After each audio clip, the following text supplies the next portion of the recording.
नमस्कार, RN TV national में आपका स्वागत है और मैं हूं आपके साथ सुमन पाल। बुलेटिन की शुरुआत करेंगे बड़ी खबरों के साथ। राष्ट्रपति भवन में महत्वपूर्ण कूटनीतिक मुलाकात देखने को मिली, जब राष्ट्रपति द्रौपदी मुर्मू यहां पर मौजूद रही।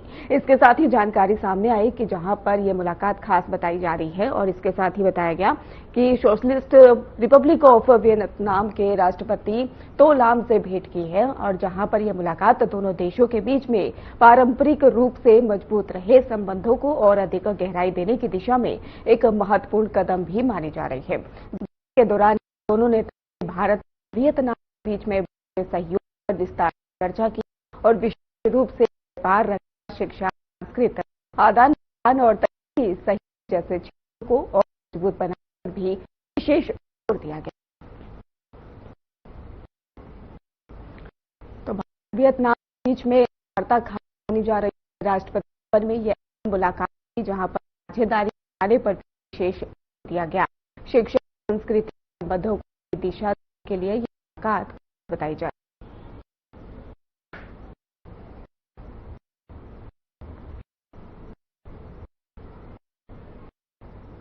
ऑपरेशन सिंदूर की वर्षगांठ पर प्रधानमंत्री नरेंद्र मोदी ने सोशल मीडिया पर पोस्ट साझा किया। उन्होंने कहा कि एक साल पहले भारतीय सशस्त्र बलों इस ऑपरेशन के दौरान असाधारण साहस, सटीकता और संकल्प का परिचय था। ये कार्रवाई लोगों के खिलाफ थी जिन्होंने पहलगाम में निर्दोष भारतीय नागरिकों पर हमला करने की कोशिश की थी। प्रधानमंत्री ने कहा कि पूरा देश अपनी सेनाओं की बहादुरी को सलाम करता है। उन्होंने कहा कि ऑपरेशन ने आतंकवाद के खिलाफ में भारत की सख्त नीति और राष्ट्रीय सुरक्षा के प्रति अटूट प्रतिबद्धता को दर्शाया है। साथ ही ये भी साबित हुआ है कि भारतीय सेनाओं की एकजुटता और आत्मनिर्भरता रक्षा प्रणाली देश की सुरक्षा को और मजबूत।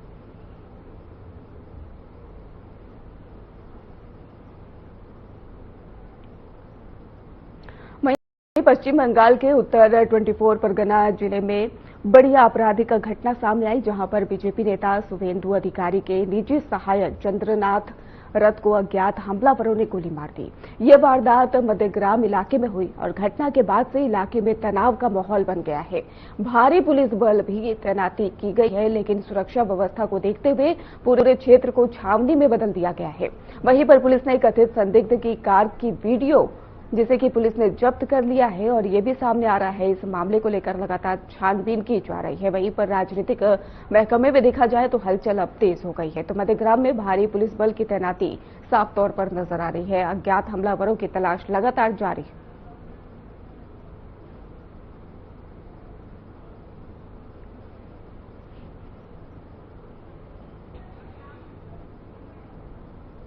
तो उत्तर प्रदेश के मुख्यमंत्री योगी आदित्यनाथ ने ऑपरेशन सिंदूर के 1 वर्ष पूरे होने पर सोशल मीडिया पर संदेश साझा किया है। उन्होंने कहा कि ये ऑपरेशन 145 करोड़ भारतवासियों की एकता, अदम्य इच्छा शक्ति और भारतीय सशस्त्र सेनाओं के असाधारण पराक्रम का प्रतीक है। मुख्यमंत्री ने देशवासियों को बधाई देते हुए भारतीय सेना के वीर जवानों का हृदय से नमन किया है, अभिनंदन किया है और उन्होंने कहा कि ऑपरेशन ने भारत के आत्मविश्वास, साहस और मजबूत नेतृत्व की पहचान है। योगी आदित्यनाथ ने यह भी कहा कि भारत अपनी सुरक्षा, संप्रभुता और सम्मान से कभी भी समझौता नहीं करता। उन्होंने इसे केवल इतिहास नहीं बल्कि आने वाली पीढ़ियों के लिए प्रेरणा बताया।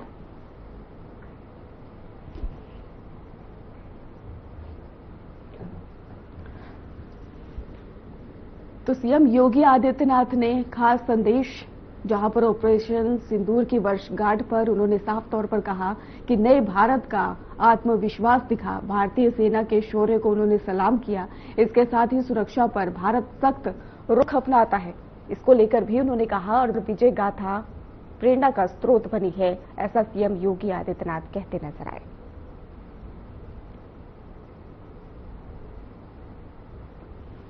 तो नए भारत का आत्मविश्वास साफ तौर पर देखने को मिला। आपको बता दें कि ऑपरेशन सिंदूर का आज वर्षगांठ है, जिसको लेकर लगातार प्रतिक्रियाएं भी सामने आ रही हैं।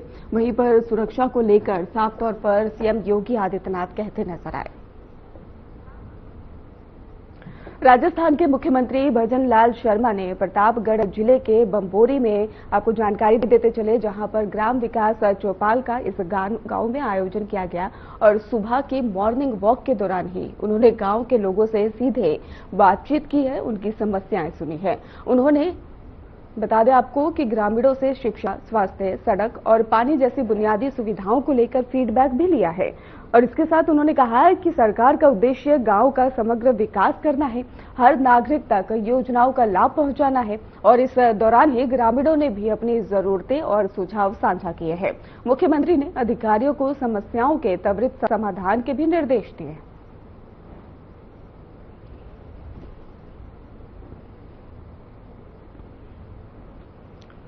तो रुक करते अगली खबर की ओर, जहां पर दिल्ली में एक महत्वपूर्ण कार्यक्रम के तहत नेहरू प्लेस डाकघर की नवीनीकृत इमारत का उद्घाटन किया गया और इस अवसर पर दिल्ली की मुख्यमंत्री रेखा गुप्ता और केंद्रीय मंत्री ज्योतिरादित्य सिंधिया की मौजूदगी रहे और दोनों नेताओं ने संयुक्त रूप से भवन का उद्घाटन कर इसे जनता को समर्पित किया।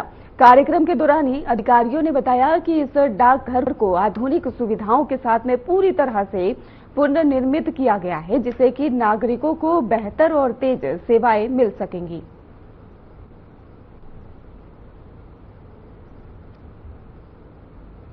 तो नई डाक इमारत का उद्घाटन किया गया, जिससे कि नागरिकों को बेहतर और तेज सुविधाएं मिल सके। इसके साथ ही आपको बता दें, डाकघर को आधुनिक सुविधाओं के साथ में पूरी तरह से पुनर्निर्मित भी किया गया है और उद्घाटन के दौरान साफ तौर पर लोगों का ध्यान दिया गया, जहां पर उन्हें खास सुविधाएं मिल सके। दोनों नेताओं ने संयुक्त रूप से भवन का यह उद्घाटन कर इसे जनता को समर्पित कर दिया है। इसके साथ ही आपको बता दें कि उद्घाटन के दौरान में मुख्यमंत्री के साथ साथ केंद्रीय मंत्री ज्योतिरादित्य सिंधिया की भी मौजूदगी रही। नवनीकृत इमारत का यह उद्घाटन खास माना जा रहा है, जिससे कि लोगों को खास सुविधाएं मिलने जा रही है। इस अवसर पर दिल्ली की मुख्यमंत्री रेखा गुप्ता के साथ साथ केंद्रीय मंत्री ज्योतिरादित्य की मौजूदगी रही। तो दिल्ली में एक महत्वपूर्ण कार्यक्रम के तहत नेहरू प्लेस डाकघर की नवनिर्मित इमारत का यहां पर उद्घाटन किया गया और जहां पर उद्घाटन के दौरान लोगों की सुविधाओं का ये विशेष ध्यान रखा गया है, खास सुविधाएं उनको मिलने वाली है। आपको बताते चले, डिजिटल डाक सेवा को भी बढ़ावा दिया जा रहा है। तो कार्यक्रम के दौरान अधिकारियों ने खास जानकारी देते हुए बताया कि इस डाकघर को आधुनिक सुविधाओं के साथ पूरी तरह से पुनर्निर्मित किया गया है, जिससे कि नागरिकों को बेहतर और तेज सेवाएं भी मिल सकेंगी।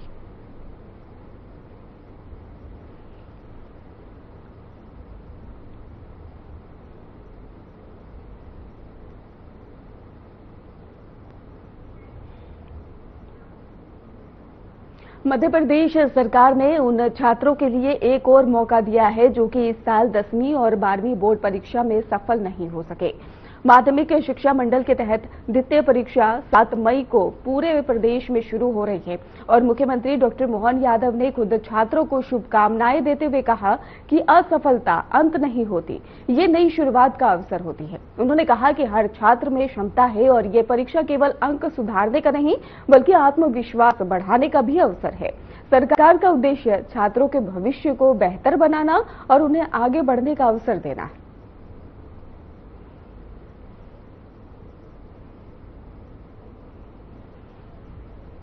बारहवीं का परीक्षा परिणाम बीते 16 वर्षों में सबसे बेहतर रहा है।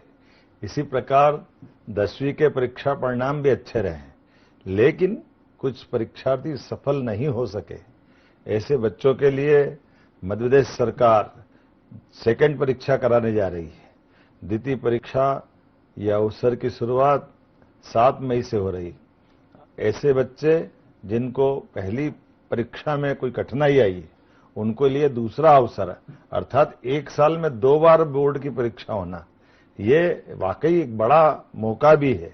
इसलिए आज के इस दौर में हम तो उस दौर में से निकले हैं जब साल में केवल एक बार परीक्षा होती थी और किसी कारण से आप उसमें अनुत्तीर्ण हो गए, रह गए, छूट गए, बीमार हो गए तो फिर अगले साल पे जाती थी। लेकिन अब समय बदला है, आज दोबारा मौका मिलता है।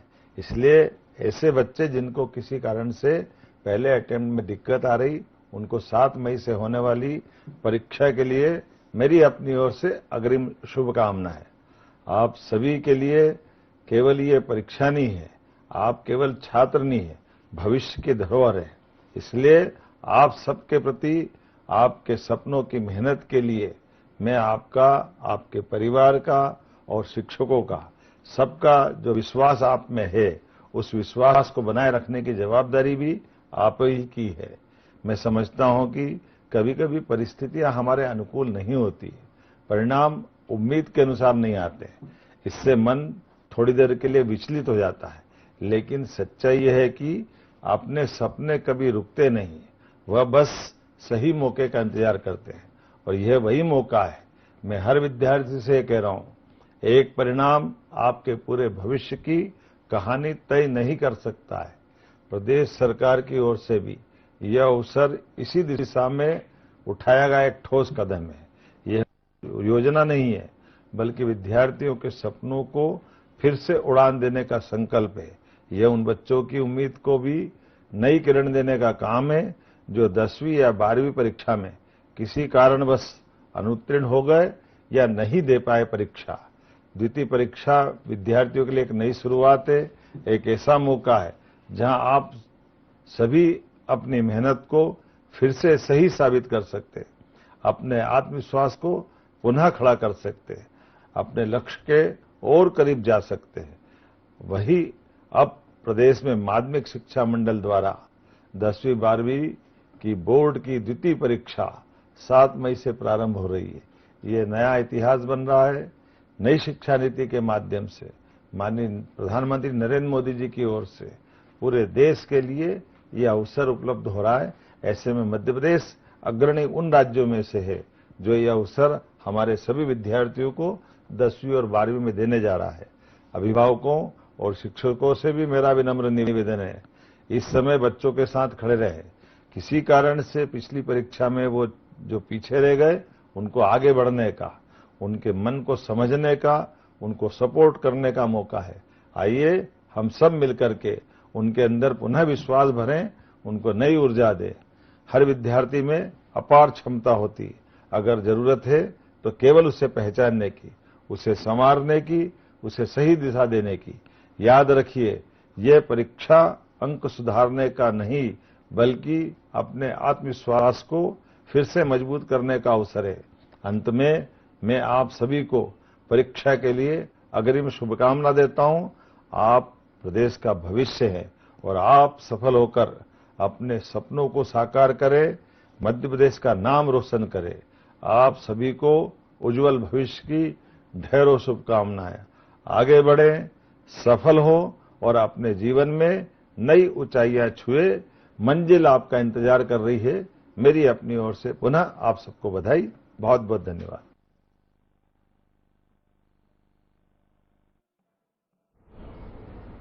केंद्रीय मंत्री शिवराज सिंह चौहान ने लखनऊ में आयोजित फ्रूट होराइजन 2026 कार्यक्रम का इस दौरान कहा कि ये 2 दिवसीय आयोजन देश में फलों के उत्पादन और गुणवत्ता को बढ़ाने के उद्देश्य से किया जा रहा है। उन्होंने ये भी जानकारी दी कि इसका लक्ष्य फल प्रसंस्करण को बढ़ावा देना और इसके साथ किसानों को आधुनिक तकनीक से जोड़ना है। भारत नई फसलों और इसके साथ ही नई फलों के उत्पादन में करनी है, लेकिन निर्यात अभी भी कम है। सरकार चाहती है कि फल और सब्जियों का निर्यात बढ़े, जिससे कि किसानों की आय में सीधा सुधार हो सके। उन्होंने कहा कि बेहतर उत्पादन, पैकेजिंग और वैश्विक बाजार से जुड़ाव ही किसानों की आर्थिक स्थिति को मजबूत करेगा और कृषि क्षेत्र को नई दिशा देगा। फ्रूट होराइजन 2026 का 2 दिवसीय आयोजन यहां किया जा रहा है और इस आयोजन का उद्देश्य है फलों का उत्पादन बढ़ाना, गुणवत्ता क्वालिटी कैसे और बेहतर करें, इंप्रूव करें, हम उसकी कोशिश करना, प्रोसेसिंग के काम को भी आगे बढ़ाना,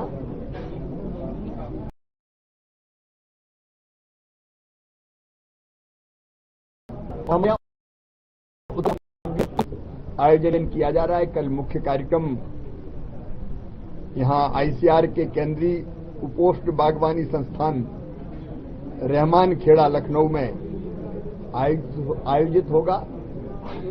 हमने एक प्लेटफॉर्म पर किसान को, एक्सपोर्टर को, प्रोसेसर को, एपिडा से लेके MIDH, ICR जैसी सब संस्थाओं को एक प्लेटफॉर्म पर हम लेके आए हैं।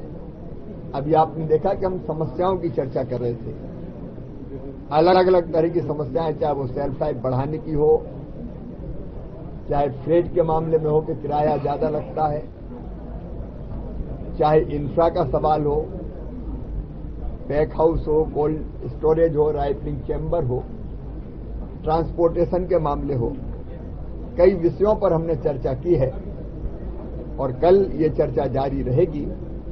हमारी कोशिश है कि इन सब समस्याओं का जो सामने एक्सपोर्टर के है या किसान के भी है, उसका हम समाधान करें। कुछ का समाधान तत्काल होगा, कुछ के लिए रिसर्च की जरूरत है। अगर सेल्फ लाइफ बढ़ानी है तो रिसर्च के लिए हमने टीम बनाई हुई है, कैसे बढ़ेगी सेल्फ लाइफ। तो अलग अलग रिसर्च के मामले भी है, प्रक्रियाओं के मामले भी है, उन पर चर्चा करके हम किसान और एक्सपोर्ट के हित में बेहतर फैसले करेंगे। उत्तर प्रदेश सरकार के मंत्री सुरेश कुमार खन्ना ने पश्चिम बंगाल की ममता बनर्जी सरकार पर तीखा हमला किया। उन्होंने कहा कि RG मेडिकल कॉलेज में हुई हिंसा की घटनाओं और आरोपियों को कथित संरक्षण दिए जाने के बाद ही सरकार की उल्टी गिनती शुरू हो गई थी।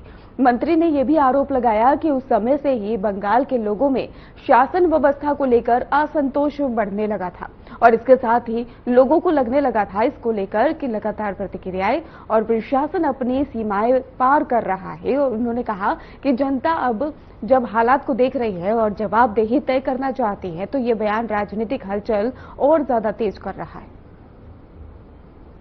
ममता की सरकार की उल्टी गिनती उसी दिन शुरू हो गई थी जिस दिन RG कर वो था मेडिकल कॉलेज।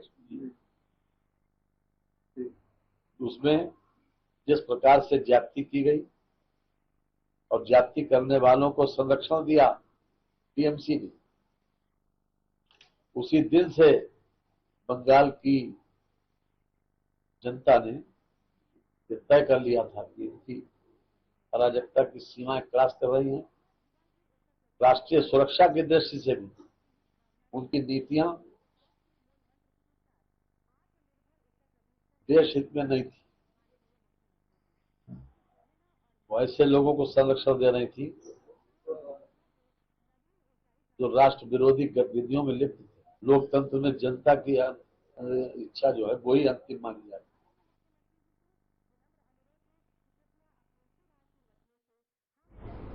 राजस्थान में जल जीवन मिशन को लेकर बड़ी कार्रवाई सामने आई है। आपको जानकारी देते चले, जहां पर जल जीवन मिशन को लेकर ये बड़ी कार्रवाई सामने आई और करीब 900 करोड़ रुपए के कथित घोटाले के मामले में गिरफ्तार किए गए राज्य के पूर्व मंत्री महेश जोशी को एंटी करप्शन ब्यूरो ACB मुख्यालय लाया गया। इस कार्रवाई के बाद ही राजनीतिक हलकों में भी तेज नजर आ रही है और इसके साथ जानकारी सामने आ रही है, जहां पर घोटाले से जुड़े वित्तीय लेन देन को लेकर लगातार प्रतिक्रियाएं, अनियमितताओं को लेकर विस्तृत सवाल जवाब भी किए जा रहे हैं। जांच एजेंसियों का कहना है कि इस मामले में कई स्तरों पर गड़बड़ियों के संकेत मिले हैं, आगे भी गिरफ्तारियां हो सकती हैं।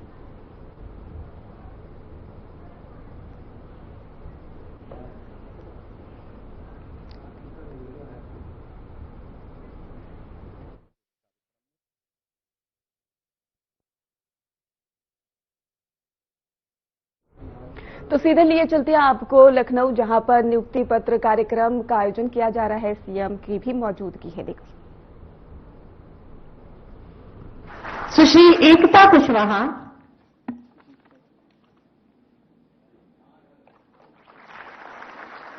श्री रोहित पांचाल,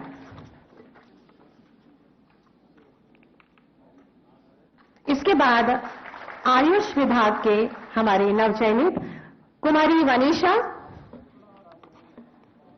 स्टाफ नर्स के पद पर आप सभी जोरदार तालियां मंच तक पहुंचाएं।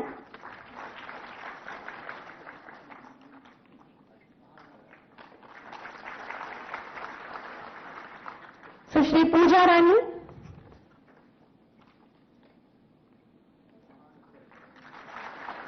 श्री अश्विनी कुमार,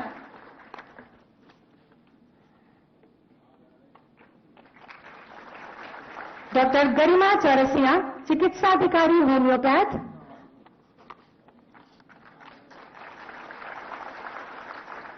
डॉक्टर अंकिता पाठक, आवासीय चिकित्साधिकारी।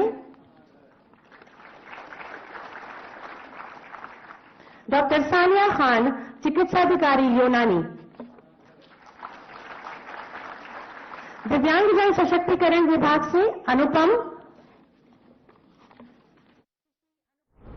उत्तर प्रदेश में निष्पक्ष और पारदर्शी चयन प्रक्रिया के तहत चयनित अभ्यर्थियों को नियुक्ति पत्र प्रदान करने के लिए एक कार्यक्रम आयोजित किया गया, जिसमें कि मुख्यमंत्री योगी आदित्यनाथ शामिल हुए। इस अवसर पर मुख्यमंत्री लोक सेवा आयोग और उत्तर प्रदेश में अधीनस्थ सेवा चयन आयोग द्वारा चयनित आयुष विभाग के 202 प्रोफेसर और लीडर्स यहां पर मौजूद रहे। इसके साथ ही मुख्यमंत्री ने क्या कुछ कहा, देखते हैं। और दिव्यांगजन कल्याण विभाग के 7 कार्मिकों को भी आज यहां पे नियुक्ति पत्र वितरित हो रहा है। यानी कुल 481 प्रदेश के नौजवानों को उनके सपनों को उड़ान देने के लिए, उनके माता पिता, उनके अभिभावकों के सपने को साकार करने के लिए आज यह एक अवसर नियुक्ति पत्र वितरण का है। इस अवसर पर मैं आप सबको, आपके परिवार के सदस्यों को हृदय से बधाई देता हूं, अपनी शुभकामना देता हूं। मैं धन्यवाद देता हूं उत्तर प्रदेश लोक सेवा आयोग और उत्तर प्रदेश अधीनस्थ सेवा चयन आयोग के जो हमारे अध्यक्ष और पदाधिकारी हैं, जो वहां के अधिकारीगण हैं, उनको, जिन्होंने नियुक्ति की इस पूरी प्रक्रिया को पूरे निष्पक्ष तरीके से, पारदर्शी तरीके से संपन्न करके और आज यह अवसर। फिलहाल खास बुलेटिन में बस इतना ही। आप देखते रहिए RNTV नेशनल।